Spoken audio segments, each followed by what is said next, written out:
নমস্কার বন্ধুরা, কেমন আছেন সকলে? আজকে আমি আপনাদের সাথে চাইনিজ চিকেন স্টার ফ্রাইয়ের রেসিপি শেয়ার করব। মজাদার এই রেসিপিটি জানতে হলে প্রথম থেকে শেষ পর্যন্ত সঙ্গে থাকবেন।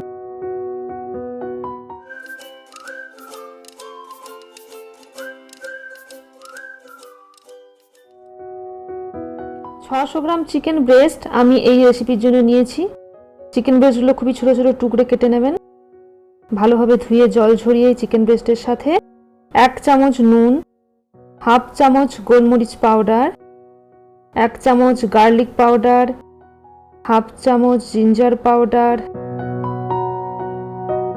আর 1 চামচ কর্নফ্লাওয়ার চিকেনগুলোর সাথে ভালোভাবে মিশিয়ে নিয়ে 30 মিনিটের জন্য ম্যারিনেট করতে রেখে দিন।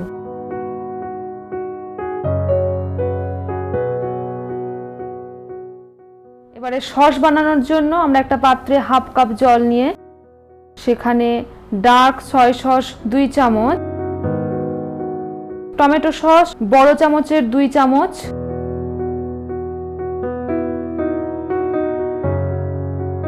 ভিনিগার ছোট চামচের 1 চামচ, কর্নফ্লাওয়ার ছোট চামচের 1 চামচ, মধু ছোট চামচের 1 এবং হাফ চামচ নিয়ে ভালোভাবে মিশিয়ে নিয়ে পাশে রাখুন। এবারে আমি 50 গ্রাম পেঁয়াজ কেটে নিয়েছি।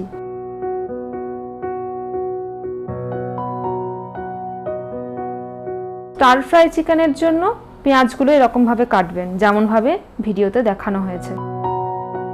লেয়ারগুলোকে সেপারেট করে নেবেন।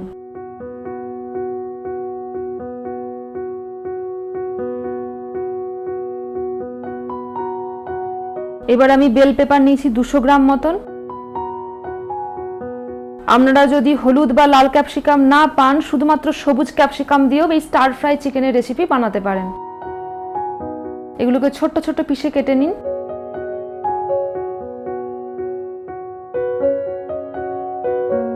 এবারে একটা কড়াইয়ে বড় চামচের 2 টেবিল চামচ ভেজিটেবল তেল যোগ করুন। এবারে পূর্বের ম্যারিনেট করে রাখা চিকেনের টুকরোগুলোকে ভেজে নিন।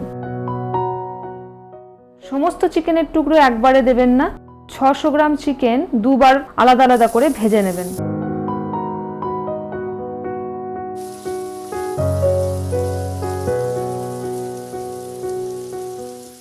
চিকেনগুলো সেদ্ধ হয়ে গেছে। এবারে চিকেনগুলো যখন সেদ্ধ হয়ে ভালোভাবে ভাজা হয়ে যাবে, সেগুলোকে একটা আলাদা পাত্রে তুলে রাখুন। এবারে ওই একই কড়াইয়ে বড় চামচের 3 চামচ ভেজিটেবল অয়েল অ্যাড করুন। আদার পেস্ট 1 চামচ এবং রসুন কুচি 2 থেকে 3 চামচ অ্যাড করুন। এবারে চিলি ফ্লেক্স ছোট চামচের 2 চামচ এর সাথে যোগ করুন। মিডিয়াম আঁচে নাড়াচাড়া করুন। পূর্বের কেটে রাখা পেঁয়াজ এর সাথে যোগ করুন। আঁচ এই সময় মিডিয়াম থেকে হাইয়ে রাখবেন।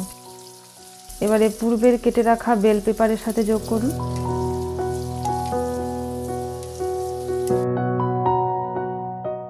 এবারে স্বাদ মতো নুন যোগ করুন।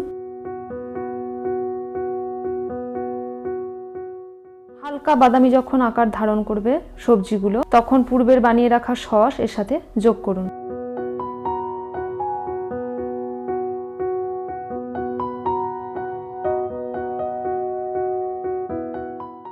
উচ্চ তাপমাত্রায় রান্না করুন, নাড়াচাড়া করুন। পূর্বের ভেজে রাখা চিকেন এর সাথে অ্যাড করুন।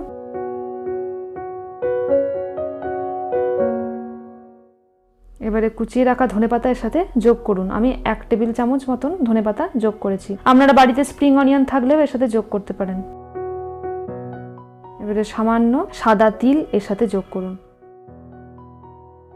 গরম গরম পরিবেশন করুন ফ্রাইড রাইস বা নুডলসের সাথে। রেসিপিটা কেমন লাগলো তা জানাতে কমেন্ট বক্সে ভুলবেন না।